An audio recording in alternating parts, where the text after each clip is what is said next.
قراره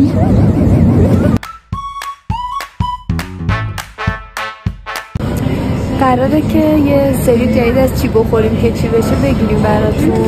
الان اومدیم دنبال خرید کردن. دسر میخوایم درست کنیم، قراره پق‌قوسان براتون درست کنیم. ببینیم خمیر هزارلا پیدا میکنیم یا نه.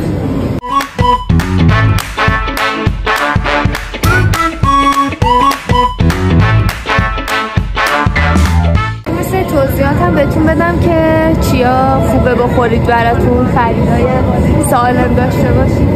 اولین مورد بگم که نخود فرنگی واسه خانمایی که تنبل تخمدان دارن اصلا مناسب نیست و سعی بکنید نخورید. مورد بعدی وقتی میان بگردید دنبال ماستایی که مثلا لاتریبیا باشه یا پروبیوتیک باشه. این ماستا خیلی ماستای خوبی هن، مخصوصا اگه مستعد عفونت هستین اینا براتون خیلی خوبن.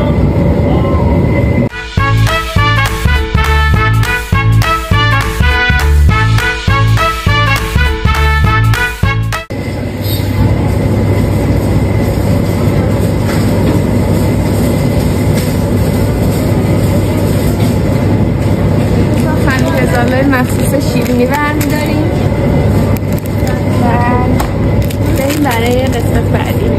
قسمت بعدی شکلات تلخ احتیاج داریم. شکلات تلخ میخوایم استفاده کنیم، ولی من میخوام خیلی تلخ بشه. هم دارک چاکلتش هم فندقش، فکر کنم فندقش خوشمزه تر باشه. بریزیم توش. یه بسته شکلات تلخ برمیداریم. البته شکلات ایرانی همیشه خیلی تلخ نمیشن، با ذائقه ما درست. ما خارجی شکلات خوردم مثلا. همینا رو میگیریم بریم که درست کنیم.